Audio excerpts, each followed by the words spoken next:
जय M students.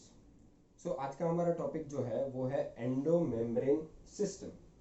अब हमारा जो सेल है उस सेल के अंदर हमें बहुत सारे मेम्ब्रेन बाउंड ऑर्गेनल्स देखने को मिलते हैं और इसी मेम्ब्रेन बाउंड ऑर्गेनल्स के अंदर एक सिस्टम है जिसको हम कहते हैं एंडो मेम्ब्रेन सिस्टम। अब एंडो मेम्ब्रेन सिस्टम मतलब हमारे बॉडी के हमारे सेल के अंदर जितने भी ऑर्गेनल्स है सबके पास ऑर्गेनल्स है जिसकी एक प्रॉपर मेम्ब्रेन है। तो ये एंडोमेम्ब्रेन सिस्टम क्या है? एक एंडोमेम्ब्रेन सिस्टम ऐसी है, मान लो मतलब देखो, endoplasmic reticulum, Golgi bodies, lysosome and vacuoles are consider inside the endomembrane system, जबकि mitochondria, chloroplast, peroxisomes are also having या फिर also possess the membrane but they are not involve in endomembrane system. Reason क्या है? इन सब का जो काम है, the action they performs are coordinated, their actions are coordinated, एक दूसरे के साथ उसकी एक्शन कोऑर्डिनेटेड है। जबकि इनकी भी जो एक्शन मतलब ये भी मेम्ब्रेन है, उनके पास भी एक खुद की मेम्ब्रेन है, बट इसका जो काम है वो इनके साथ कोई कोऑर्डिनेट नहीं कर रहा है। इसका जो काम है उसको हम कहते हैं GERL। GERL सिस्टम के थ्रू हम इसको समझेंगे। क्या करेंगे? GERL सिस्टम के थ्रू हम इन सब का कोऑर्डिनेशन के साथ जो काम चलता है उसको हम समझेंगे, नो डाउट। पर उसके पहले हम समझेंगे सबको इंडिविजुअली, सबके बारे में हमें जानना और समझना जरूरी है। इसलिए सबसे पहले हम क्या करेंगे, सारे जो एंडोमेम्ब्रेन सिस्टम के अंदर कौन कौन आता है, endoplasmic reticulum, Golgi body, lysosome and vacuoles, they comes under the endomembrane system. Even though mitochondria, chloroplast, peroxisome have membrane, they are not considered or not take or not placed inside the endomembrane system because their works are not coordinated with animal. They have their own work and they are performing and they are very good at it. But they are very coordinated with each other. उसका काम ही एक दूसरे से related है। तो पहले हम सबको इंडिविजुअली समझेंगे, फिर GERL सिस्टम समझेंगे। GERL सिस्टम का फुल फॉर्म होता है Golgi body, endoplasmic reticulum, lysosome system, जिसको हम डिटेल में समझेंगे। आज हम सबसे पहले समझेंगे आज के टॉपिक में, that is endoplasmic reticulum. So video में आगे बढ़ते हैं। सो एंडोमेम्ब्रेन सिस्टम के अंदर सबसे पहला जो स्ट्रक्चर हम देखेंगे वो है एंडोप्लाज्मिक रेटिकुलम। एंडोप्लाज्मिक रेटिकुलम क्या है? तो ये एक ऐसा network type reticulum type structure है, ट्यूबुलर स्ट्रक्चर, जो पूरे सेल में पाया जाता है। एक नेटवर्क हमें देखने को मिलता है endoplasmic reticulum. Reticulum means network, और इतना बड़ा मतलब ये सब जगह पहुंचा हुआ होता है। मान लो ये है हमारा सेल या फिर सेल वॉल, और उसके अंदर है हमारा nucleus. Nucleus is the double membrane structure, so we will show it the double membrane.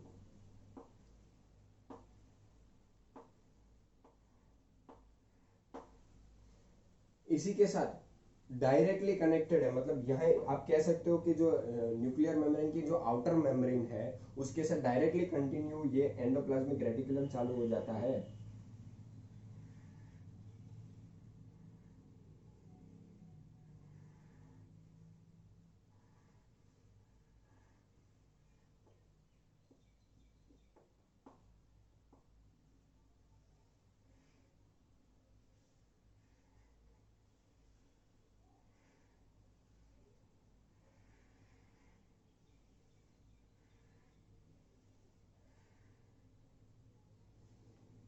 वैसा ही इस साइड भी होगा, इस साइड भी होगा, यहाँ पे भी ऐसा कंटिन्यू होगा, यहाँ पे भी कंटिन्यू होगा। मतलब आप ध्यान से देखोगे ये नेटवर्क ने सेल को दो चीज में डिवाइड कर दिया। एक तो ये जो बाहर का जिसको हम कहते हैं एक्स्ट्रा ल्यूमिनम, जिसको हम कहते हैं साइटोप्लाज्म, और इसके अंदर जो ये ट्यूब है, इतने सारे ट्यूब आप सोच लो कि यहाँ पे भी ये ट्यूब का नेटवर्क है, यहाँ पे भी ट्यूब का नेटवर्क है। तो ये एक तो ये ट्यूब के अंदर वाला जिसको हम कहते हैं ल्यूमिनल, इनसाइड ER, ये क्या कहता है? ट्यूबुलर स्ट्रक्चर है, मतलब कंटिन्यूअस ट्यूबुलर स्ट्रक्चर आप देख रहे हो, ठीक है। इसको हम कहते हैं endoplasmic reticulum. But endoplasmic reticulum is divided into two more sub, that is rough endoplasmic reticulum and smooth endoplasmic reticulum। ठीक है, अब दोनों का फंक्शंस भी हमें अलग अलग देखने को मिला है। जब इलेक्ट्रॉन माइक्रोस्कोपिक स्ट्रक्चर्स के थ्रू हमने देखा तो हमें तो पहले तो ये नेटवर्क जैसा दिखा, फिर उसको हमने देखा कि इसकी मेम्ब्रेन और इसका फंक्शंस भी है। तो दोनों में डिफरेंस क्या है? तो जो नजदीक का है विच इज डायरेक्टली कनेक्टेड और एक कंटिन्यूअस स्ट्रक्चर है, जो रफ एंडोप्लाज्मिक रेटिकुलम है जो नजदीक है और ये कंटिन्यूअस है, इसके ऊपर हमें ऐसे राइबोसोम्स देखने को मिलते हैं बहुत सारे। याद रखना ये राइबोसोम्स जो है वो ATS है, ATS types of ribosome because it is an eukaryotic cell. यहाँ पे हमें बहुत सारे नजदीक के पार्ट में, बाहर के side outer membrane of the endoplasmic reticulum के ऊपर ATS टाइप के बहुत सारे राइबोसोम्स देखने को मिलेंगे। हेंस हम इसका नाम रखते हैं रफ, क्योंकि ये ऊपर से हमें रफ दिखता है। फिर देखो यहाँ पे दूर के साइड थोड़ा ऐसे स्कैटर्ड, आपको थोड़ा सा ऐसे जगह वाला नॉट सो कंजेस्टेड टॉपिक दिखेगा, और जो हमें थोड़ा सा ऐसे डिफरेंट अलग भी दिखता है, ऐसा नहीं है कि कंप्लीटली कंटिन्यूअस स्ट्रक्चर है। So this is known as smooth endoplasmic reticulum, और इसके ऊपर हमें कोई भी राइबोसोम देखने को नहीं मिलता, इसलिए इसको हम क्या बोलते हैं? Smooth endoplasmic reticulum. अब दोनों के फंक्शन में क्या डिफरेंस है? तो what is the difference between that function? The function में ये हमें ज्यादातर प्रोटीन सिंथेसिस के काम आते हुए हमने देखा, और ये आता है lipid synthesis. Protein synthesis and it's secretion, दोनों के लिए हमें इसका काम देखने को मिला। और ये बहुत इंपॉर्टेंट है, सेल के बाहर भी अगर किसी को कुछ पहुंचाना है या फिर सेल के अंदर भी किसी को कोई प्रोटीन पहुंचाना है, तो endoplasmic reticulum is the best way to provide it. Because अगर मान लो ये न्यूक्लियस को अंदर जो mRNA है उसको यहाँ पे कुछ पहुंचाना है, तो ये थ्रू एंडोप्लाज्मिक रेटिकुलम यहाँ से होते हुए यहाँ तक पहुंचा सकता है, बिकॉज इसका इतना अच्छा नेटवर्क है कि सेल के किसी भी कोने तक इसका काम पहुंच सकता है।